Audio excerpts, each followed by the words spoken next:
Now it's time to listen to Martin Andersson, a motivated individual, agile and the human brain. Welcome on stage, Martin.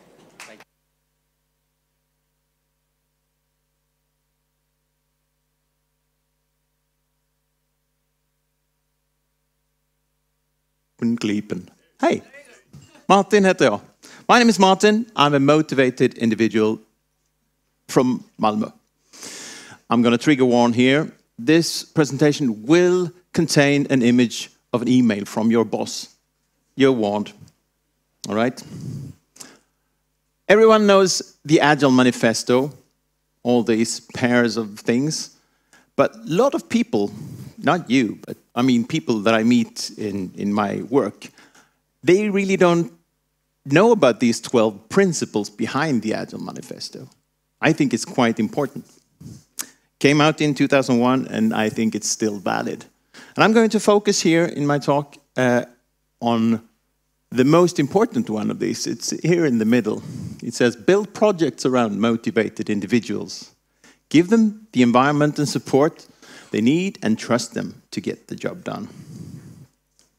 So it's really easy, actually. We hire motivated individuals, and then they go to work every day, and they have their motivation with them. Problem solved. Well, I'm not a big fan of projects either, but that's another talk. Oh, here's the email I was talking about. It's actually from my boss. She wanted to see me in her office at 8 o'clock in the morning tomorrow. And I'm going to ask you, if your boss was to send you an email like this, would your pulse raise a little bit? No? No hands? Yeah, mine did.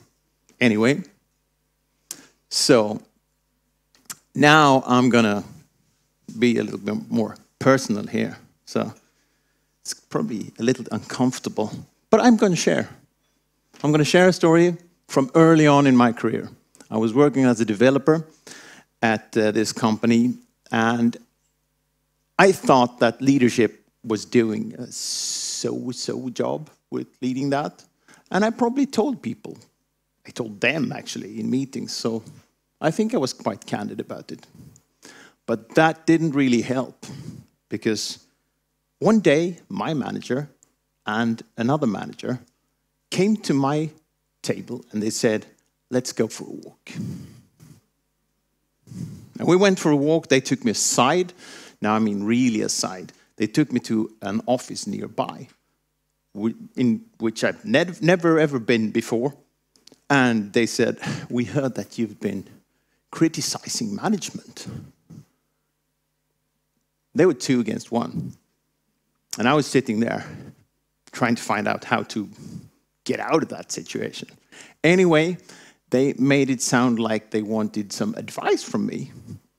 It wasn't about that at all, actually. They were actually trying to intimidate me and probably persuade me to resign, because they had done that before with some former colleagues of mine who didn't conform. But yeah, that's a long time ago. It's 20 years ago or something. And I became consultant, and I had a lot of other managers, and they were good leaders. I've been listened to. My ideas have been taken into account and everything. And sometimes I've also managed people myself, actually. So there are a lot of good managers. But there are also some really bad managers out there. I mean, Gitte was talking about people who were engineers and really good at their craft. So they were promoted to be managers, because that's the only way to get a higher pay in that organization, maybe. Doing a crappy job of being a manager instead of doing a really good job as an engineer. And Anders was talking about all the mistakes that leaders might do.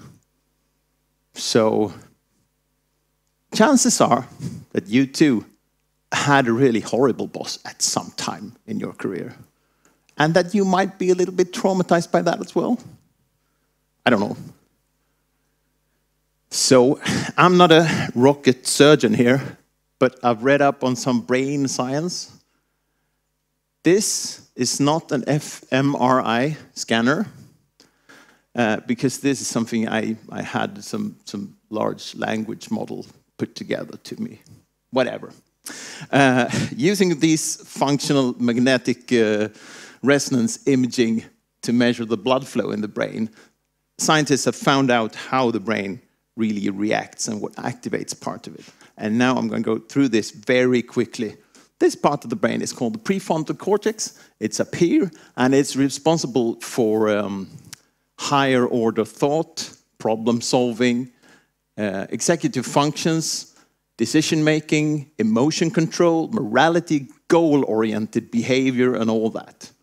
It's very delicate, and it's actually not really fully developed until 25 years of old age.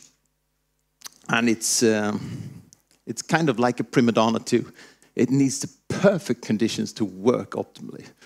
It needs a good night's sleep, a nutritious breakfast. It feeds on glucose, so it's okay if you go for candy or something, it starts up again.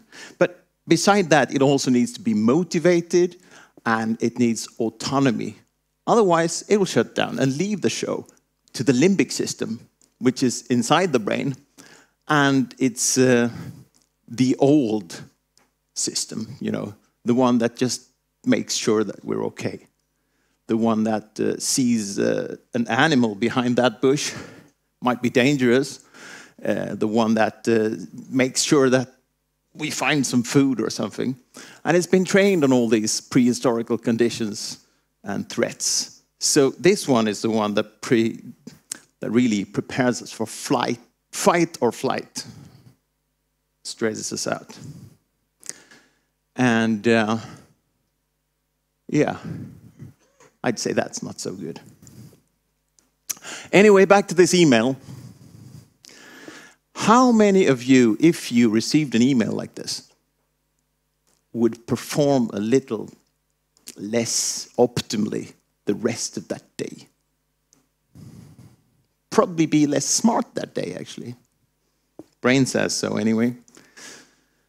So, now we're back to this coaching in a company, and they want to be agile, and all the managers are decent, nice people. And they say, of course we want to trust people, as long as they give us a detailed report of what they're doing at the end of the week, of course. And we want transparency. We want to have this open-minded organization. And we actually told people that it's okay to speak up. And yet, as an agile coach, sometimes I find that people don't speak up at all, even though managers said that it's okay. So it doesn't matter how much we work in sprints or Kanbans, we have stand-ups, we do choo-choo trains, we call our project managers scrum masters instead, or big room plannings, whatever that is, I don't know. Because we cannot be agile without psychological safety. Without that, most people will lack courage to tell us the truth. And without the truth, we get no transparency, and we are not able to inspect nor adapt. So that's why I think this is the most important one. Build our projects around motivated individuals, keep them motivated, and trust them to get the job done. This talk is too short for me to start diving in how to create a speak-up culture. And I can give you the hint. It's not enough to tell people it's okay to speak up. It takes a little bit more from a manager, actually, to create that psychological safety that's needed. So I want all leaders to understand that it takes a lot of dedicated work to get closer to an environment in which the human brain actually is at its smartest. Thank you very much. Oh, yeah. This is my name. I am a consultant in Malmö. I do weddings, bar mitzvahs. This is my QR code to my LinkedIn. Thank you very much.